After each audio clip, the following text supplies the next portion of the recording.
Hello, this is Professor James Strickler, and this is a course in American government. This lesson is from Unit 12 about the Georgia Constitution. It's Lesson 7 about the Georgia Legislature. In this lesson, you'll learn about the General Assembly, about legislature composition, about legislator qualifications, legislator terms, and the legislature leadership. In this series of lessons, we're learning about the Constitution of the state of Georgia. And in this lesson, we're focusing on Article 3 about the legislative branch. Now, you may recall that when we were talking about Article 1 of the Georgia Constitution, it said that there would be three branches of the state government: legislative, judicial, and executive, that would be separate from each other.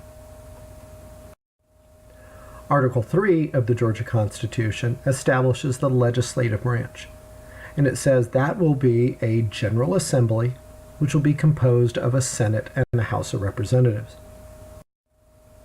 Therefore, the legislative branch of the state of Georgia is a bicameral legislature, with a House of Representatives and a Senate, just like the United States Congress does. What we're going to do in the rest of this lesson is then compare these two houses to see how they're like each other or different. Let's begin by first examining the composition of the two houses. The Georgia Constitution says that the Senate will consist of not more than 56 senators, while the Constitution says that the House of Representatives will be not fewer than 180 representatives. So we can then look at this on a map.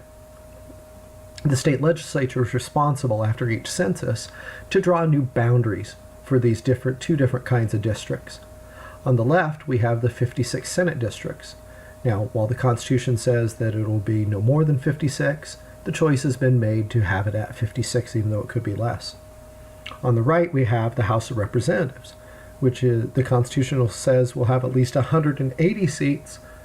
Well, the choice has been made to keep it at only 180. Now, because it's 180 and the Senate is 56, the House districts are smaller. And so you may have multiple House districts within a particular Senate district. Now, you may ask, why do you even have this separate House and Senate at the state level?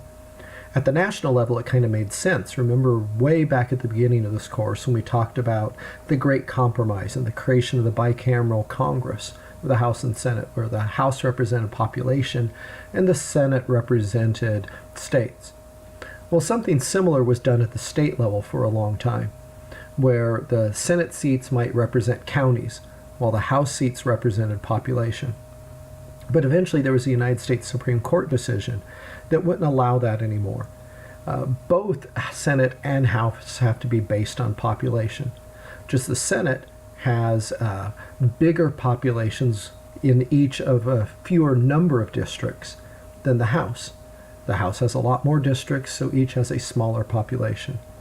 So they are different in that sense, in that a senator will be representing a larger group of people than a representative will. Okay, now let's move on from the composition of the two houses to talking about the qualifications of the people that serve in them. Let's first of all look at the Senate. Now, you may notice as we go through this lesson that slides that are referring specifically to the Senate will have this sort of pinkish background, while those that are referring to the House will have this sort of bluish background, so you can keep track as we go along which chamber we're talking about. In the Constitution of the state of Georgia, where it outlines the qualifications to serve in the Senate, it says that, first of all, a member of the Georgia Senate must be a citizen of the United States. Next, that person must be at least 25 years of age. The person has to have been a citizen of the state for at least 2 years. And that person needs to be a resident of the district that they're trying to represent for at least 1 year. So let's summarize these qualifications to serve in the Senate of the state of Georgia. You have to be a citizen of the United States. You have to be at least 25 years old. You have to have been a citizen of the state of Georgia for at least 2 years, and you have to have lived in the area you're wanting to represent for at least 1 year. Make particular note of this 25 years of age, and you'll see why in a moment. Now let's talk about the qualifications to serve in the Georgia House of Representatives. First of all, you must be a citizen of the United States. Second, you must be at least 21 years of age. You must also be a citizen of the state for at least 2 years. And you have to have been a resident of the district that you want to represent for at least 1 year. Now let's summarize those qualifications. A citizen of the United States, 21 years of age, 2 years a citizen of Georgia, 1 year a resident of the district that you're wanting to get elected from. Now let's make particular note of the 21 years of age, because this is the only different qualification between the Senate and the House of Representatives. Both of them, you have to be a citizen, 2 years a citizen of a citizen of the United States, and then 2 years a citizen of Georgia, and 1 year a resident of the district you're getting elected from. The only difference is the age qualification. Now, in general practice, this doesn't make much difference. Virtually everybody getting elected to both the Senate and the House is over 25 years of age. But at least the thought to begin with this, like with the United States Congress, was that the Senate would be a little bit more mature by having this older age restriction. Let's move on to our third way of comparing the two houses, and that is the terms that these people will serve in office. The Georgia Constitution says that members of the General Assembly will have 2-year terms. In other words, they'll have to come up for election again every 2 years. Now, notice that this slide is neither pink nor blue, and it doesn't say House or Senate, it says General Assembly. That's because members of both the House and the Senate only get to serve for 2 years. This is a dramatic departure from the way it's done in the United States Constitution, where senators serve for 6 years.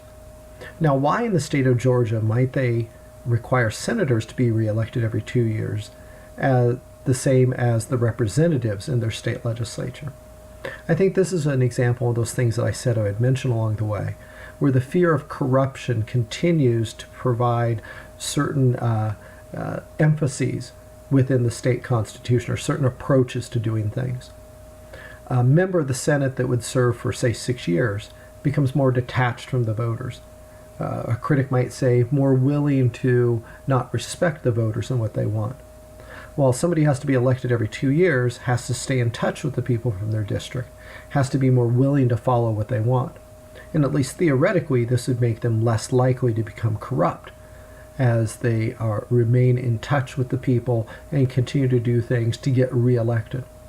It also provides a way to get rid of people, even from the Senate, if we decide that they are bad in some way. We don't have to wait 6 years to get rid of them. We can get rid of them after 2 years. Think about how the fear of corruption was ingrained into the state by the Yazoo land scandal way at the beginning of the state's history. And you can see why there might still be this attitude today of putting provisions like this in to try to prevent politicians from becoming detached and corrupt by their office. All right, the last way we want to compare the two houses is in the nature of their leadership. In the Senate, the presiding officer will be the lieutenant governor of the state, who will also function as the president of the Senate. Now notice here I had to do a little bit of fudging about us being in Article 3, because while in Article 3 it says that there'll be a president of the Senate, it doesn't say who that person is. It's not until you get to Article 5, where it talks about the lieutenant governor, that you find out that it's the lieutenant governor that is that president of the Senate. We'll talk more about the lieutenant governor in a later lesson about the executive branch. But for right now, think of him as being analogous to the vice president of the United States. So just as the vice president of the United States is the president of the United States Senate, the lieutenant governor is the president of the state Senate. On the House side, the Georgia Constitution says that the presiding officer will be a Speaker of the House. This is the same terminology as used at the national level for the leader of the National House of Representatives. Now, the Speaker of the House is certainly in a position of power in the House of Representatives, but you always have to wonder about, with the President of the Senate, kind of having one foot in the executive branch and one in the legislative branch, how much power he really has there. Remember, with the United States Congress, while theoretically the vice president could be there at the Senate every day, he doesn't want to be. And so he actually exercises very little control over the Senate. Well, in Georgia history, there have been some lieutenant governors that have exercised a lot of control over the Senate, other ones that have had very little control. It's really up to how much control the Senate itself wants to give to that person. Since there are no specifics in the state constitution of just how much power they could have, it's really a matter of how much power the Senate wants to give them. And at different times in the state's history, the Senate's been willing to give more or less power to that lieutenant governor. The power for the Speaker of the House is a lot more consistent since they are a member of that body, elected by the people of it. If they got elected to that office, they've obviously got the support of a majority of the majority party, and so they're going to be the person kind of in charge. While the lieutenant governor may just be thrust on the Senate whether they want him or not. And so it's going to be up to them to decide how much power they really want to give him. All right, let's review what we learned in this lesson. First of all, what is the name of the Georgia legislature? Is it simply legislature, or is it Parliament, or Congress, or General Assembly? The Georgia legislature is called the General Assembly. How many members are there of the Georgia House? 56, 80, 125, or 180? The Georgia House has 180 members. The Georgia Senate, just 56. How old must a Georgia state senator be? 18, 21, 25, or 30? A Georgia state senator need only be 25. To be a member of the House, you need only be 21. How long is the term of a Georgia state senator? Is it 2 years, or 4 years, or 6 years, or only 1 year? A Georgia state senator serves for only 2 years, just like the members of the House of Representatives. Who is the leader of the Georgia State House of Representatives? Is it a person called the President, the Minister, the Speaker, or the Chancellor? The leader of the Georgia House of Representatives is called the Speaker of the House. All right, that completes this lesson. The next lesson will also be from Unit 12. It will be Lesson 8 about Georgia legislation.